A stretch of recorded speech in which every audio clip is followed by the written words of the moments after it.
ministers to sort out. Richard Thompson, the SNP spokesperson. Thank you, Mr Speaker. But beyond the cost of living crisis, there is a crisis facing public services across Northern Ireland. And to give one very pertinent example, the Chief Constable of the PSNI, Simon Byrne, reported to the Policing Board last month that the force faced a budget gap of some £141 million. That's a gap that can only be met by cutting police numbers further. And given that police numbers are already at 6,500, which is 1,000 below the recommended establishment figure quoted by Chris Patton, and the lowest number since 1978, that's clearly a poor situation. Given the severe terror threat, what will the UK Government do to ensure that Northern Ireland has a police force capable of meeting the continued security challenges, as well as meeting the needs of the communities the police force is there to serve? So the police budget in Northern Ireland is devolved, obviously. It comes through the Department for Justice, and they are having to live within their means, just like every other department. But I regularly meet and talk to the Chief Constable, and indeed the UK Government also provides an extra £32 million of finance each year for such security measures. Sarah Atherton. Question 7. I was getting very excited then, Mr Speaker. I have identified the Right Honourable Sir Declan Morgan to be appointed Chief Commissioner Designate of the Independent Commission for Reconciliation and Information Recovery, and hopefully his appointment will come into effect when the bill receives royal assent. I welcome the progress made towards establishing the Independent Commission for Reconciliation and Information Recovery. But after 40 years of waiting and my mentioning this case in the Chamber over the last 3.5 years, Mr Vaughan Jones and his family have never received a conclusive account of what happened to his brother Robert Tupara at Warren Point in 1979. Would the Secretary of State agree to meet with me to discuss this case and progress? Firstly, I thank the Honourable Lady for her question, and she raises a critical point, and I'd be delighted to meet with her to talk about it. But one I made earlier, that many families across Northern Ireland and Great Britain still do not have the answers they require about the acts of serious harm committed in the Troubles. The system has not worked as it is, which is why we need to pass this bill and establish the ICRIR as soon as possible. Jim Shannon. Thank you, Mr Speaker. Can I thank the Secretary of State for that there? When it comes to recognising the need for reconciliation and information recovery, it can never, ever be a substitute for the victims when it comes to their access to justice. So can the Secretary of State confirm today that the innocent victims will always be a priority for the Northern Ireland Office and for this Government? I can do that 100%, and he's completely right. Andrew Selous. Aye, Mr Speaker. Mr Speaker, with permission, I'll answer questions 9 and 11 together.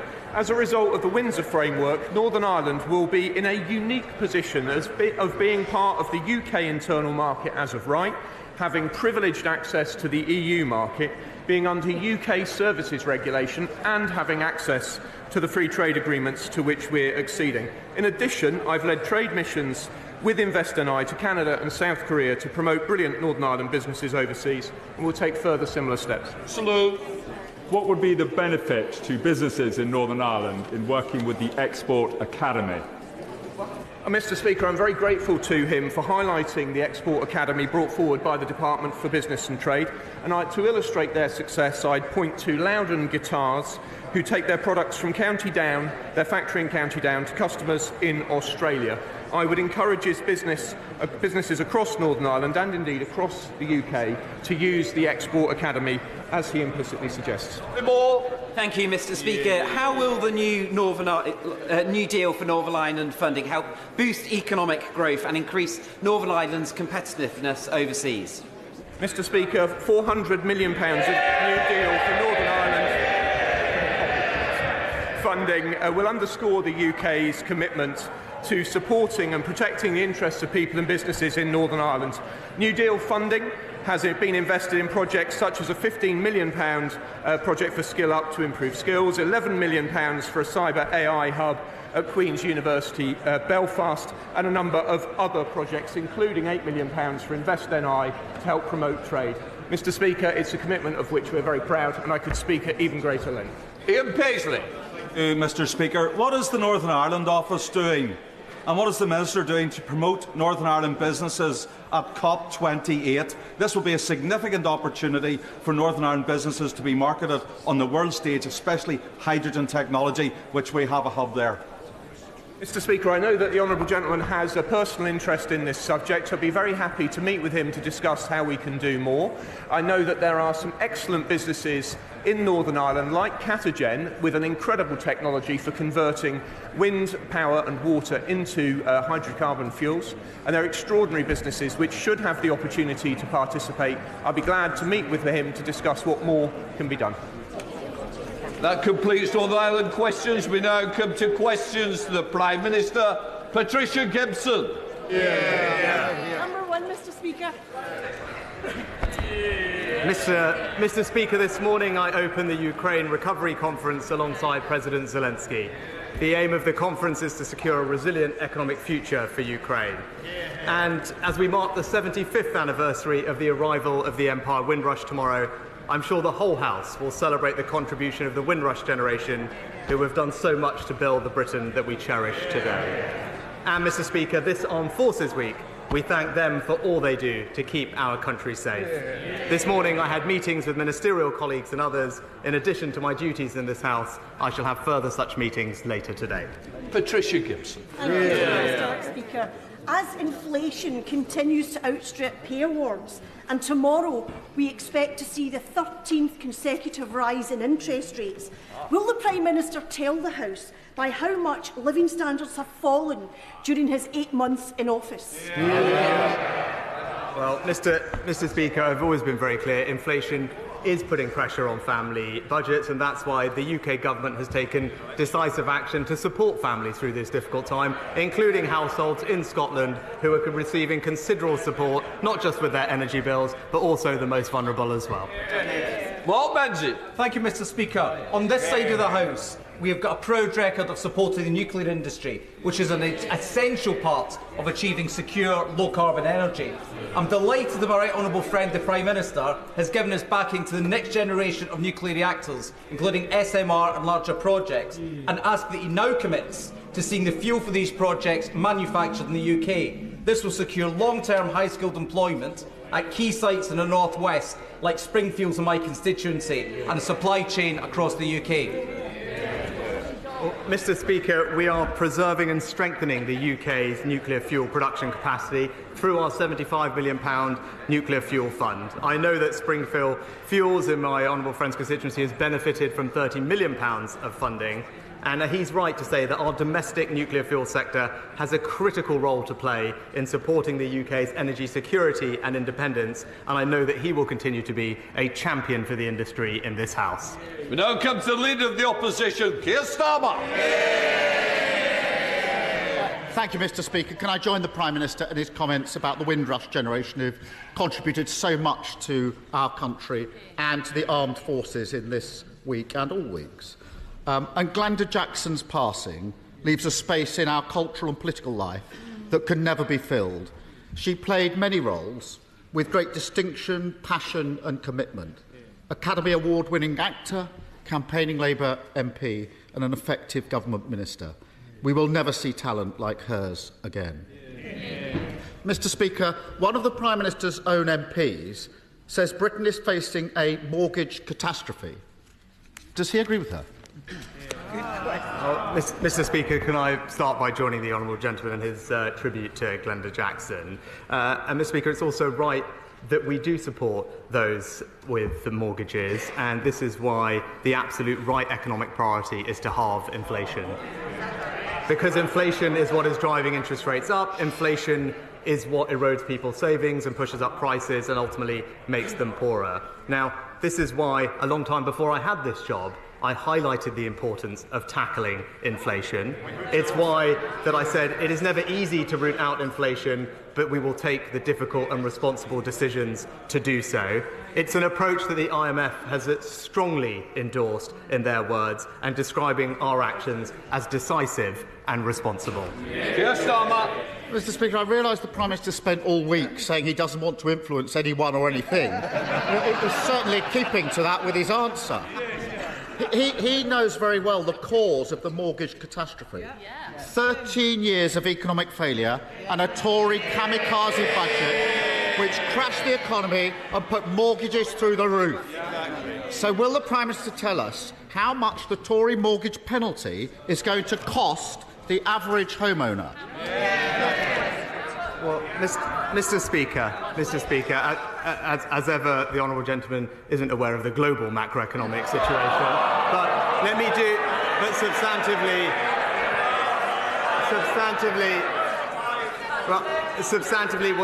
let me tell him and the House what we are doing to support those with mortgages. We have deliberately and proactively increased the generosity of our support for the mortgage interest scheme.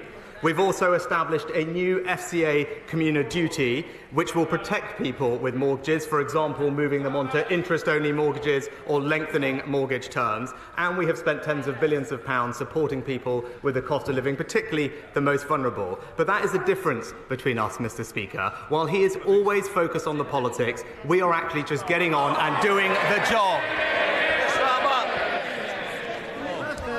Let's test that, because the question he refuses to answer, he actually knows the answer to this question, is £2,900 extra.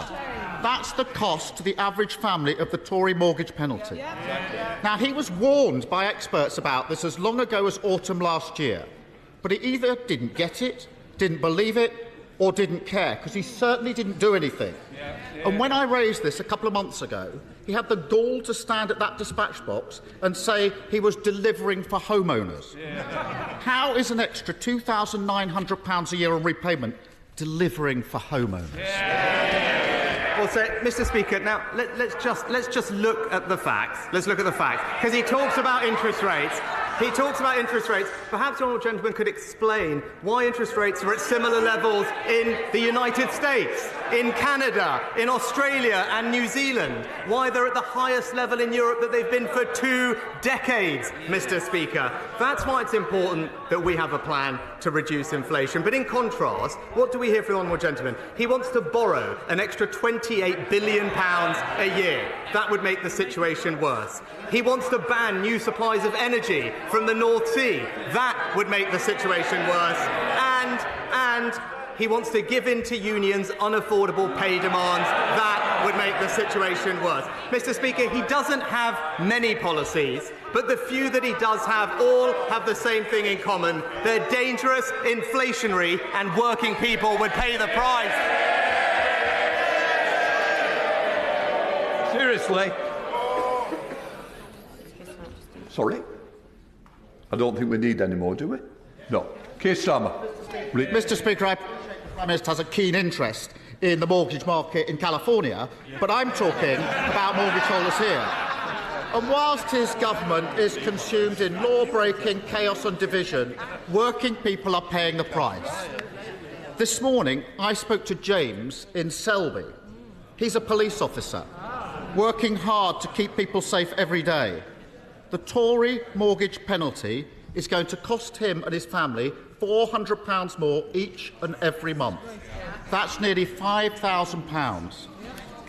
He told me this morning, they may not want to hear this, he told me this morning that they've decided to sell their house, to downsize, and he's just told his children they're going to have to start sharing bedrooms. Why should James and his family pay the cost of the Prime Minister's failure? Well, Mr. Speaker, I hope when the honourable gentleman was talking to James, he explained that his economic policies would make James's situation worse, Mr. Speaker.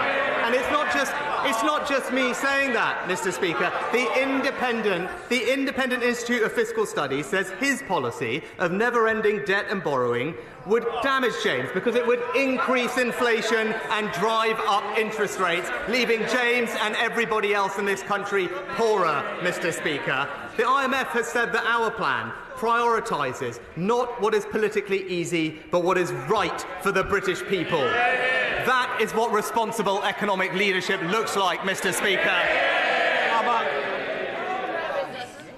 James and his family will have been listening to that Prime Minister. And their plight should keep them awake at night, because over the next few years, 7.5 million people are going to be in the same boat.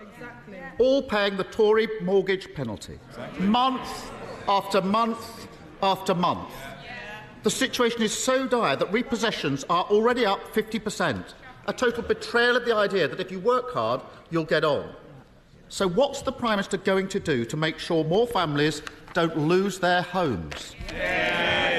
Mr. Speaker, I know he's reading from his prepared script, but he failed to actually listen to the answer that I gave.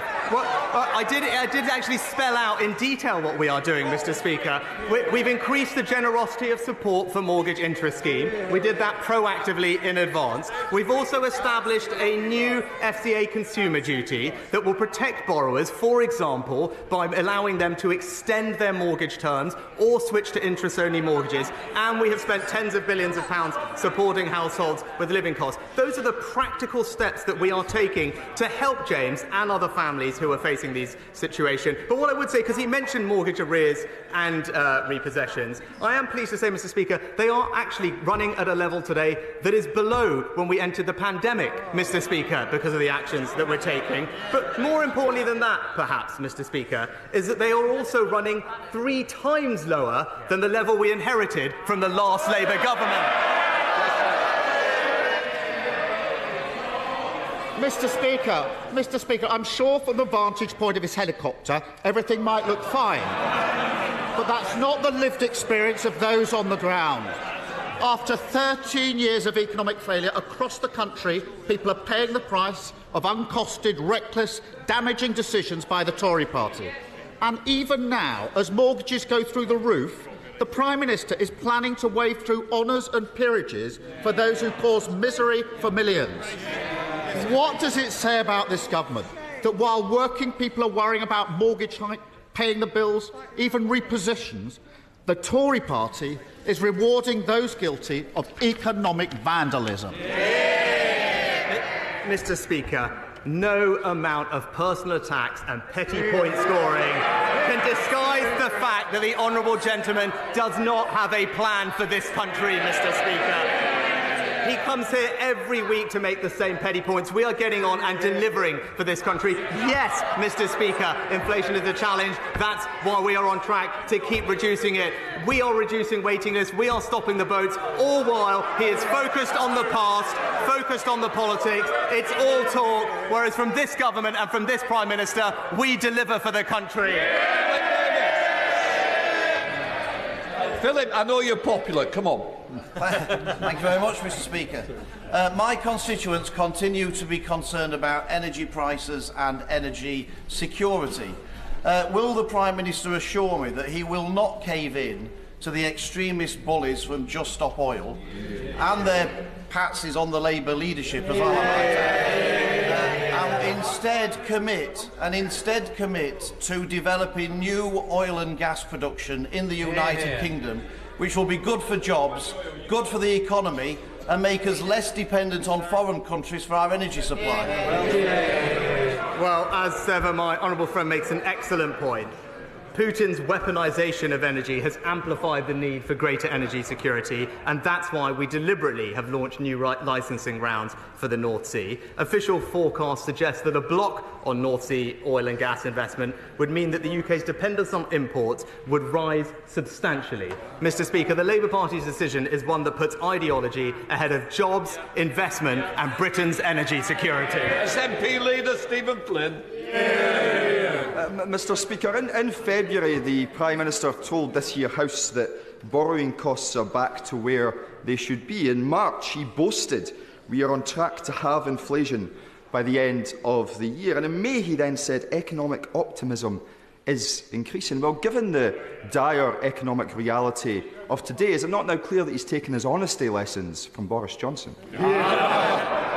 Well, Mr. Speaker, the honourable gentleman also failed to mention that not just the Bank of England, not just the OBR, not just the OECD, but also the IMF all of them have upgraded their growth outlook for the United Kingdom economy this year.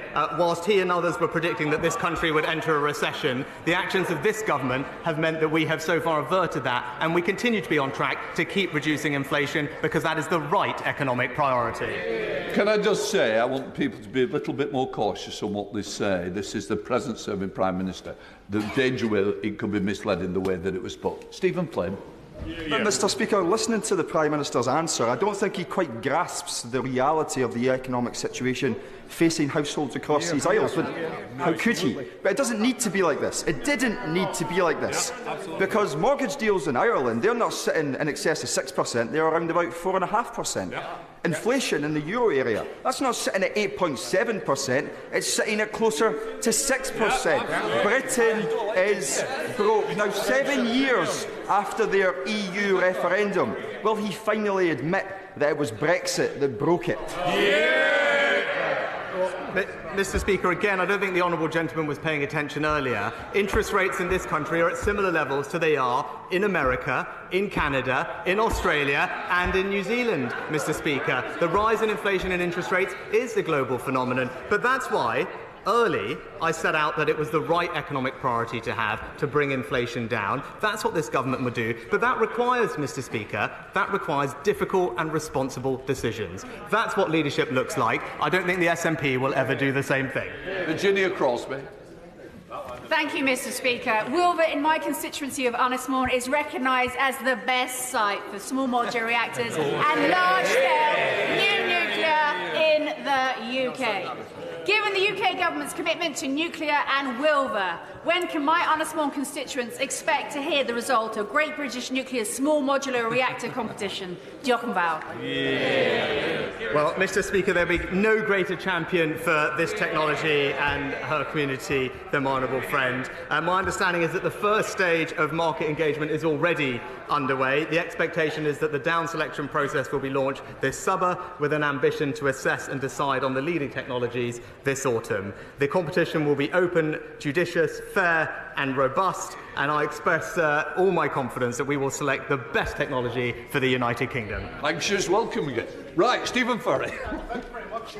4 months after the very welcome Windsor Framework, there is still no restored Northern Ireland Executive or Assembly, and we are facing an unprecedented budget crisis. This situation is untenable. It's getting worse every day, and the government approach seems to be to wait to see if something happens rather than leading from the front. So can the Prime Minister confirm that he's willing to work with the Northern Ireland parties on a financial package for a restored executive, and also will he work more closely with the Irish government to try to drive a process, including putting reform with institutions on the agenda, so that those who want to govern Northern Ireland can do so? Mr Speaker, can I thank the honourable gentleman for his engagement with me and the government during this process. I share his frustration, and our focus remains on delivering for the people of Northern Ireland who expect and deserve their locally elected decision makers to address the issues that matter to them most. I thank him for his kind words about the Windsor Framework and how it allows us to move forward. And for many years we have recognised the challenges particularly facing Northern Ireland, and that's why we've provided over £7 billion of funding on top of the Barnett Block grant since 2014. I can assure him that my right honourable friend, the Northern Ireland Secretary, remains in close contact with all the parties in Northern Ireland to clarify what more is needed so that we can restore the conditions for executive formation. Dr. Liam Fox. Thank you, Mr Speaker. Since 2016, cumulative growth in Italy has been 4%, in Germany has been 5.5%, in the UK has been 6.8%. In May last year, British exports to the European Union were not just the highest since Brexit, but since records began. The UK had the highest growth of any G7 country in both 2021 and 2022. The Eurozone is currently in recession. We are not. Is it not time we heard more good news talking Britain up? Well, my right honourable friend my right honourable friend is quite right to highlight the improvement in our economic outlook, and he's right to highlight the good positive news showing the strength in the underlying economy. And I know that he joins with me in saying that our economic priority right now must be to continue to bear down on inflation. But while we do that, we are putting the conditions in place to grow this economy. And as he said, unlike the party opposite, we won't talk Britain down, we will grow the country's jobs. Thank you much, Mr Speaker. Last night was another fantastic night at Hampden, a real tonic during tough times for the Tartan Army and Scotland more widely. However, whilst English and Welsh fans could watch their national teams for free on Channel 4 and S4C, only a small fraction of Scots could watch the match, with many unable to afford the subscription to Viaplay, particularly during this cost of living crisis. So, does he agree with me that this is inherently unfair? And will I ask the DCMS Secretary to meet with me to discuss how we fix this situation? Well, can I join with my honourable friend in his comments about the match and let him know that I know the Culture Secretary is engaging with him and others on this particular topic, and I'll make sure that she gets back to him. Anne-Marie Morris. Speaker, in December last year, Link conducted some research on cash acceptance. Their research found that nearly half, 45% of people, have been somewhere where cash has not been accepted or has been discouraged, and 49% said being unable or being discouraged to pay in cash was inconvenient. Will the Prime Minister look again at the Financial Services and Markets Bill when it comes back from the other place and ensure that any entity providing a public service directly to the public and involving payments or a charge must accept cash? Well, Mr Speaker, we know that cash continues to be used by millions of people, particularly those in vulnerable groups, and that's why the Financial Service and Markets Bill will, for the first ever time, protect people's access to cash in UK law. The bill also supports businesses to continue to accept cash by ensuring reasonable access to deposit facilities. But as technology and consumer behaviour changes, it is right that organisations themselves should be able to choose the forms of payment that they will accept. Thank you, Mr Speaker. Does the Prime Minister believe that the reward for being a lawbreaker should be to be made a lawmaker? Mr Speaker, there is, as we discussed last week, a well-established process of vetting for all peerages, and in keeping with the convention followed by Prime Ministers of both parties, have followed the same process.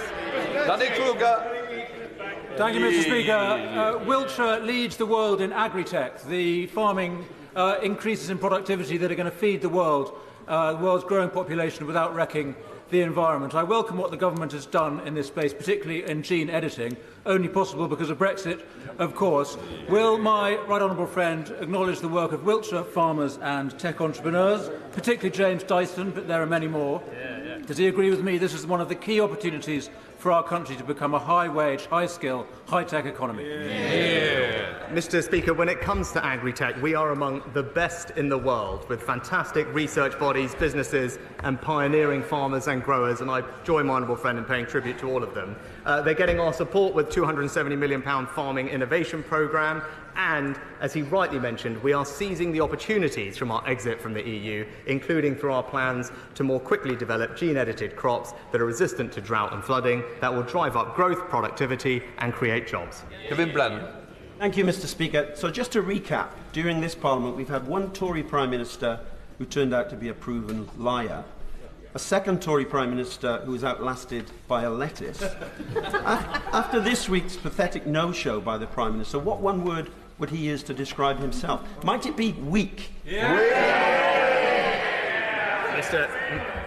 Mr Speaker, what's weak is the party opposite being unable to stand up, is being able to stand up to the people who fund them and stand behind hard-working families in this country. Mr Speaker, I welcome the steps the Prime Minister is taking to stop illegal, dangerous and unnecessary small boat crossings, which are overwhelming our asylum system. But I have to raise significant concerns about a recent decision to stand up a third hotel in Burton, as well as increase capacity at another hotel by 64%. This is going to have a serious knock-on effect for our response to homelessness and rough sleeping, as well as causing challenges for wider public services in East Staffordshire. What further support can the Prime Minister provide local authorities in East Staffordshire to deal with these urgent concerns? Well, Mr. Speaker, this is why we need to stop the boat so that we can relieve the unsustainable pressure on our asylum system and accommodation services, which is costing British taxpayers over £3 billion a year. Our new bill will ensure that anyone arriving illegally will be detained and swiftly removed, but in the meantime we will take action to address the unacceptable costs of housing migrants in hotels. We recognise the pressure this places on local areas. That's why central government is providing further dispersal financial support, but I will ensure that my honourable friend gets a meeting with the Immigration Minister to discuss her specific local concerns further. Andy Slaughter. Thank you very much, Mr. Speaker. Imperial NHS Trust described the government's recent decision to delay the rebuilding of Charing Cross, Hammersmith and St Mary's hospitals as hugely damaging for the health and healthcare of hundreds of thousands of people. Will the Prime Minister keep the promise made to me by his predecessor 1 year ago from that dispatch box and guarantee completion of new hospitals on these sites by 2030? Mr. Speaker, the Government remains committed to 2 new hospital schemes for Imperial College Healthcare Trust, at Hammersmith Hospital and Charing Cross Hospital, and for St Mary's Hospital as part of the new hospital programme. We've expanded the programme, as the honourable gentleman knows, to include buildings with RAC, and we need to address those as a priority for the safety of staff and patients. However, we still expect the majority of schemes in Cohort 4 to be in construction before 2030, and I know that the Department will continue to keep him updated on progress. David Davis. Mr. Speaker, the United Kingdom sanctioned Iran for promoting terrorism, for destabilising the Middle East, for supplying weapons to our enemies, and, of course, the proliferation of nuclear weapons. Within the past few weeks, the journalist David Rose has reported in the Jewish Chronicle that British universities have been undertaking research in collaboration with Iranian researchers and universities into areas of potential military applications, including drone technology, fighter jets, battlefield armour, and laser communication. Will the Prime Minister initiate an investigation into this and take action to stop the failure of our sanctions regime before it does any more harm to the national interest of the United Kingdom and our allies? Well, Mr. Speaker, I thank my honourable friend for raising this important topic. We take all allegations of breaches of export controls seriously, and my understanding is that officials in the Department for Business and Trade are currently now investigating the allegations made in the recent press articles cited. We will not accept collaborations which compromise our national security, and that's why we've made our systems more robust, including expanding the scope of the Academic Technology Approval Scheme to protect UK research from ever-changing global threats. But my right honourable friend is absolutely right to highlight this, and he has my assurance we will keep on it. Dean McCabe.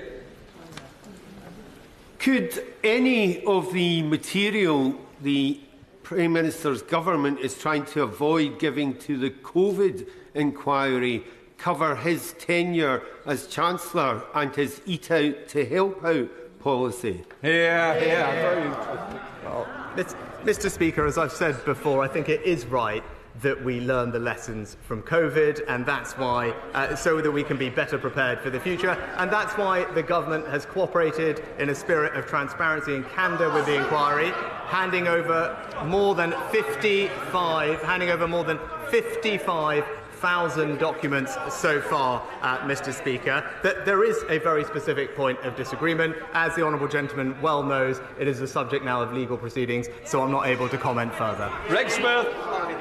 Mr. Speaker, despite being world leaders in motorsport, the UK has not hosted a round of the World Rally Championship since 2019. We now have an opportunity to host a round in Northern Ireland next year to bring in excess of £100 million to the economy. But to make that happen, the promoters need government underwriting of approximately £1 million. So will my right honourable friend the Prime Minister agree with me that this event simply must go ahead and instruct the relevant departments to work with the APPG for motorsport, Motorsport UK and the promoters to make it happen? Well, Mr. Speaker, Northern Ireland is a fantastic place to host international events, and I'm delighted that my honourable friend shares my enthusiasm for driving forward prosperity in Northern Ireland. And with tourism, though, being devolved in Northern Ireland, I suggest he engages with Tourism NI on this potential event, and I look forward to hearing how he gets on. Mr. Speaker, the UK government and His Majesty's loyal opposition refuse to face up to the bleak realities. Brexit is causing weaker growth and a soaring inflation, according to the former governor of the Bank of England. The LSE says EU trade barriers have added an average £250 to household food bills, and Scots fishing chiefs are saying they were sold down the river and scoff at the talk of treaty renegotiation as just spin. With such colossal failures stacking up, and the former PM, who played a leading role in the Leave camp, finally exposed as a serial liar, will the current PM apologise to my constituents in Edinburgh North and Leith? Mr. Speaker, I'll just point out to the honourable lady, because she's going on about the EU and us leaving it, we have actually grown faster than France and Italy since we left the single market, Mr. Speaker. Our exports have also grown by 25% just since COVID, and as we heard from our honourable friend earlier, that every single international organisation has upgraded their forecast for UK economic growth. That's because we've got the right priorities to drive growth, create jobs and spread opportunity in every part of our United Kingdom. Thank you, Mr. Speaker. Hospices across the UK provide quality but also compassionate care to people at the end of their lives, such as Mountbatten Hospice in my constituency, who looked after my office manager Sue Hall when she passed away in March. That's why I and her son-in-law, Miles Rogers, will be skydiving to raise money on Saturday, and we've raised £6,000 so far. The Prime Minister should feel free to donate to the campaign, and will send his best wishes to all hospice workers across the United Kingdom. Well, can I join with my honourable friend in first of all wishing, I think it was Miles, good luck this weekend as he raises money, but also join him in paying tribute to all our incredible hospice volunteers and workers across the country. They do a fantastic job in all our constituencies at a very difficult time for families' lives, and we all owe them an enormous amount of thanks. Tim Farrell. Half of us, sadly, will get cancer at some point during our lives.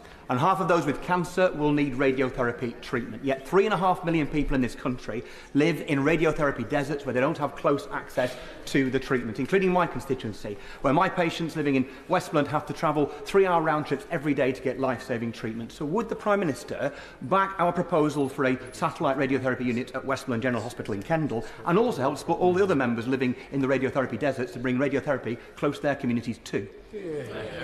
Well, Mr. Speaker, I know, like the honourable gentleman, that access to healthcare in rural areas is particularly important given the distances that our rural constituents have to drive.